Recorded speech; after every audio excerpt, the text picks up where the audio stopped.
Hey everybody, Tyre Metalhead Weatherman here. Hopefully everyone's doing well and having a good week. Also, hard to believe that we're getting towards the end of 2023. So, if you are feeling froggy or if you're feeling willing, definitely tell me how your year went in the comments too. Be happy to hear it. Hopefully it's gone well as well. So, that being said, we already know what we're here for pretty much at this point.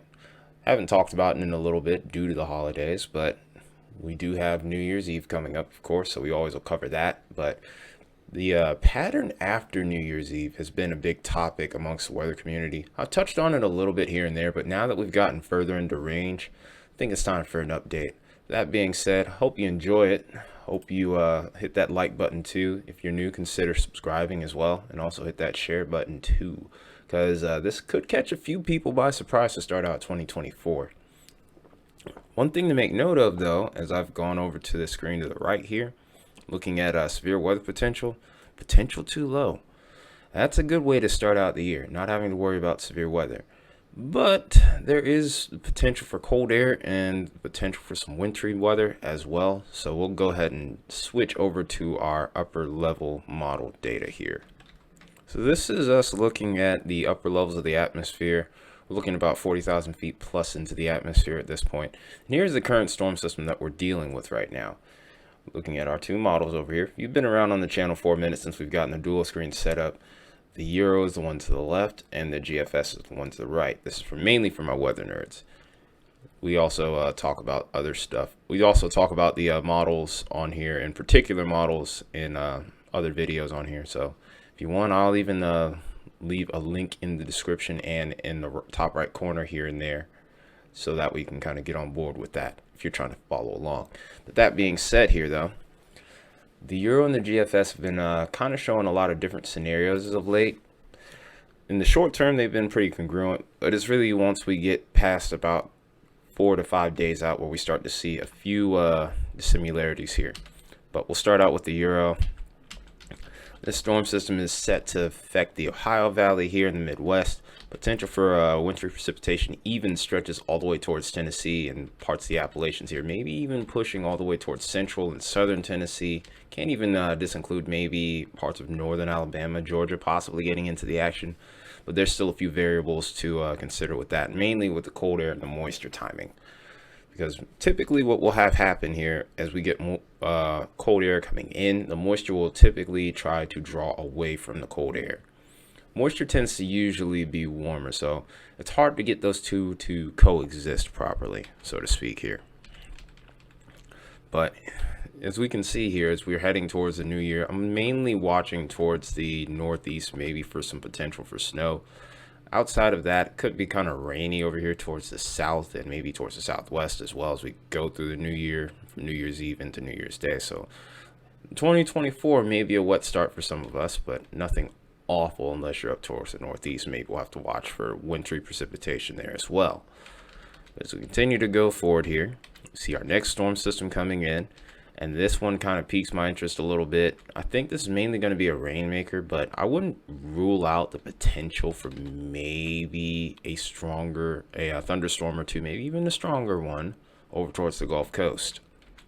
But a lot of uncertainty with that, but does have a decent look. And if this strengthens any more to a more impressive looking low pressure, then we might have something to talk about here.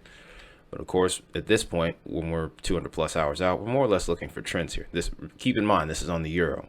GFS at times will show different pictures here, and I'm also kind of reacting to the GFS in a way, because the 18Z run just got finished not too long ago. So if we divert our attention here over to the right, like I said, pretty much a similar look here. There are a few differences here, even in the short range, but for the most part, here comes our system towards New Year's Eve. Might be a chance or two of snow over towards the interior northeast, but outside of that, nothing major to talk about after that point until we get towards the second and into the third. This low pressure doesn't quite get as well organized as what was being shown on the Euro here. And then this system actually looks like it becomes cut off But if this comes into play, I think this actually increases the severe weather chance over here towards the Gulf Coast states. Like I said, at this point, we're shooting more for trends than we are anything else. And then the timing of this is also going to be another key factor. Also, another thing to make note of, this low also kind of deteriorates just as quickly as it gets going. See a couple of bigger storm systems up towards the north after a while, and then eventually here's where some bigger changes start to come into play here, right around the 9th and towards the 10th. Kind of highlighted those days. I've been seeing those trends a little bit here and there, but for right now, with a very limited model range, it's really hard to kind of hammer down on any sort of consistency, so to speak. But if this comes into play here, there could be a chance of severe weather returning maybe towards Dixie Alley, which is not surprising for this time of year. It's pretty common to get severe weather if you can get some decent warm air kicking in, which it does seem like there's a possibility for. But also there could be a really big wintry side to this as well. Like I said, the range that we're at looking at this, can't put a lot of validity into it or a lot of merit, but fact in the matter is though, it's a very interesting signal to see. But one other thing that kind of makes things difficult here is the fact that it's always towards the end of the GFS model runs during this time of year do you see crazy stuff like this. Very rarely does it end up verifying. In other words, I'm saying that this trend usually does not hold. It starts to downtrend as we get closer into range as time goes on here. Another way to kind of look at things and see if there's any sort of validity, if any, at that range is to look at some of the lower levels of the atmosphere. Since we're mainly going to be looking towards the mid to upper levels, we're just going to go down to 500 millibars, slightly lower into the atmosphere, a little bit more towards, let's say, 30,000 feet, so to speak here. I don't know how we got to 300 on that screen, but we'll switch that over to 500. Here is what we're looking for here on the Euro, though. And here's the current system. This storm system is actually very impressive looking to me. Very healthy low pressure system, really strong center and counterclockwise spin being shown here. Not something you see every day. And again, here's the time frame that we need to be looking at here. As this heads out right before the new year, and then this one rolls in right behind it. I don't think this will have a lot of moisture to work with, and the cold could be lagging behind this. So this may not be a major winter event, but snow is definitely possible, and I wouldn't be surprised to see some lake effect snow from this one as well. Like I said, this is going to be right around the New Year's time frame, and mainly towards the Great Lakes is where I'm looking at a point of interest right now. Is that next storm system attempts to become cut off, kind of like how what we were seeing on the GFS on that last run here, but this ends up kind of staying a little further to the south here. Doesn't really get a lot of cold air going around it, but this could potentially become a Florida system if we keep an eye. If this trend holds, we'll have to keep an eye on this. We'll have to see if that ends up becoming like a nocturnal event or overnight event. We'll have to see what happens with that, and then right after that, another big storm system comes in behind it. And the question with this one will be, will we get any cold air coming in behind this with this scenario here? Because this could become a southern snow event depending on cold air and moisture. Seems like we're mainly going to be staying above freezing around that center circulation. You really have to watch towards the back side of this. It still looks like it's a positively tilted trough. So if we see it trend the other way and turn negative, then we might have something here. And the good thing is that we're in range of both the GFS and the Euro, albeit at the maximum range of the Euro. But that being said, having two models to look at is far better than one. That speaking of two models, now we're going to look at the GFS since that's loaded in now. So, being the disc jockey that I am, we're just going to roll this forward here. And like I said, in the short range, pretty much congruent across the board here. That cold air does start to sneak its way into the deep south here as we head towards that Friday into that Saturday. And then the following day, Sunday, here's that next storm system. And then the other one following up behind that. This tries to become cut off, but doesn't look all that impressive. It's really going to be the one that ends up coming behind it alongside this low pressure that tries to develop. It almost kind of has the look of a clipper system that comes in here that might cause a little bit of a disturbance towards the southeast. For the most part, I don't expect anything major to come out of it, just maybe a little cold shot here and there. If this comes into play here, like I said, this will bring a little bit more warm air, maybe even bring some moisture in out ahead of it. And like I said, the Gulf Coast could be a point of interest for severe weather. And then as we continue to drag this onward here, we may have to watch Florida as well. And then we'll watch our next storm system mainly hang to the north here, and then our southern system comes in here. And the interesting thing to make note of here is this has a really deep digging trough. Still positively tilted, but we have to watch the trends again, because if this comes into play with that cold air, like I said, on the backside of this system, we could have some pretty significant snow, maybe even some strong, maybe even blizzard-like conditions. I don't know if this would verify as a blizzard yet. Like I said, looking 348 hours out, kind of hard to tell. The fact of the matter is, this is a crazy looking setup here. I'm wondering if this will verify. I kind of hope it doesn't. If it does, then we might have something big on our hands here.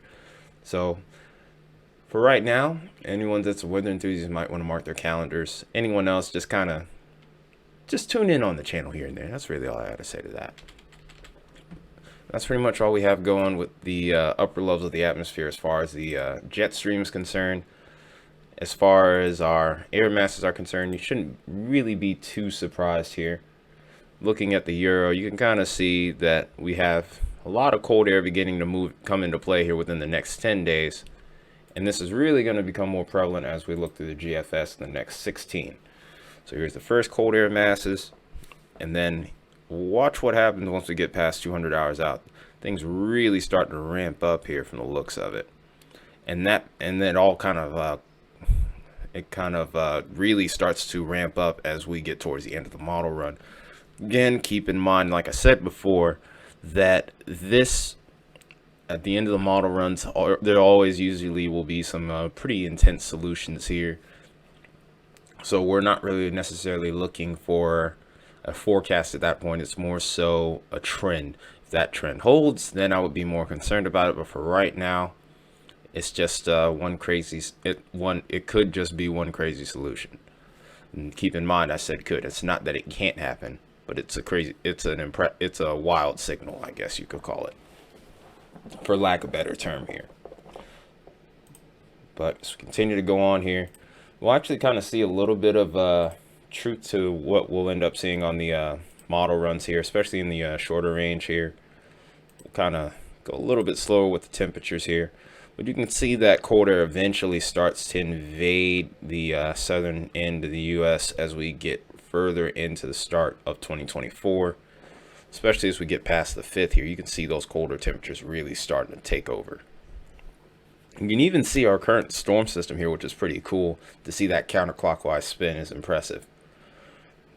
And it's like I said, this is also just really why I love weather. Looking at some of the models, being able to see the storm systems is something really cool. Sorry, I'm just nerding out a little bit.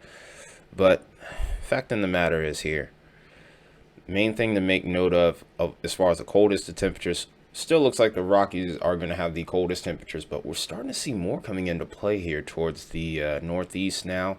Eventually that does work its way even into the southern plains and the southeast as well.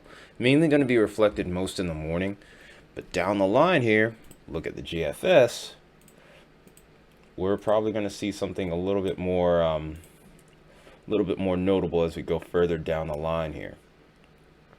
So pretty much a similar look starting out. Colder temperatures are also kind of spreading a little further to the east here towards the Dakotas here. Starting to see those teens and maybe even some single-digit temperatures coming into play here. As we continue to go on, look at what happens when that big storm system comes in. Look at that. That is crazy. And my lights just went out. Sorry about that. My lights automatically go out at a certain time. Try to save electricity. Anyway, though, fact in the matter is, as we get further and further along, just based off the trend that we're seeing from the GFS now, we could be on the hinge of maybe a big time colder blast, maybe even a polar vortex. I've been kind of talking about the potential of that existing. Still have a lot of ways to go to see if that actually ends up verifying. So just keep your eyes open at this point and kind of go from there. And then another thing to make note of is the severe weather threat for right now. for the most part, nothing to really be concerned with, but we do look at the dew points nonetheless here. Start out with the euro, and we're going to kind of just speed through a lot of this, considering the fact that in the short term there isn't really much to talk about. And the big way to know that for sure is just based off the reflections that we see here with the dew points. Those moisture returns don't really correlate well with where those low pressures are going to end up being positioned. Between the lack of large-scale ascent, moisture, and instability, just not really going to be a whole lot to work with here. And then it's really going to be, like I said, more so beyond the 4th and the 5th here, where we would have to be more interested in the potential for storm development. GFS will show a little bit more interesting of a picture since we can look out further with that. But starting out here, look across the board, we're pretty dry. There's that storm system trying to get itself going, but it's really not going to be till, like I said, after New Year's where we have something to kind of pay attention to. Even then, like I said, a lot of other variables kind of working against that system. But as we continue to go forward here from the 4th to the 5th, here's our next system coming in. Like I said, this moisture return looks a little better. If we can get that moisture to ascend just a little further up towards the Gulf Coast, we could have something here. But like I said, a lot of time to go before we get to this particular date around the 7th to the 9th. So not much merit that I can really put into that.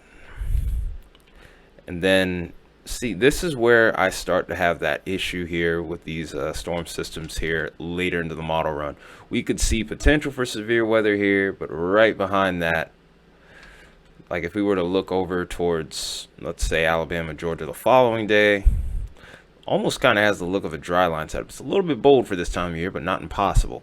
But like I said, just really hard to put a lot of merit into the system at this current point in time. Like I said, really just looking for trends at this point, but there are some interesting things that I'm making note of in my mind, and I'm just kind of sharing it with you guys, so to speak. So now we'll go ahead and take a look at the precip here. It's the final part of the forecast, the video, not a forecast video, more so trend. And we'll start out, of course, with the euro. We'll just kind of put this in a pretty well sped up loop, and you can kind of see everything going on here. Once we get towards New Year's Day, things kind of stay quiet for a little bit here. A little bit of snow flying around towards the eastern half of the U.S., towards the Rockies, of course, and then as we get towards the back half of the new year and in towards maybe the first week, we could see a storm system try to come into play here towards the southern plains. Very short-lived storm system, though. Warm air eventually looks like it will win out, but it will drag in more cold air behind it. Then we go to the GFS, and this is where the details look a little bit more juicy. And you have to kind of, like I said, be careful, because this is not necessarily a final forecast or anything like this. Is a trend. But this is what could happen based off of what we were seeing from the jet stream and other variables. So here we go. Looking at it again. As we continue to go from the 5th, the 6th, 7th, 8th, 9th, 10th, and there's that huge storm system that tries to develop towards the end of the run here. This comes into play, like I said, southern snow could be possible. Big time snowstorm could be possible towards the northeast. And then also we may see even a coastal storm out of that as a result. Like I said, there's a lot of uncertainty with this, but if this comes into play, this could be a big deal. So that being said, this is the end of the video. Like I said, it could be a very active start to 2024 ahead, so don't let your guard down just because the year's ending.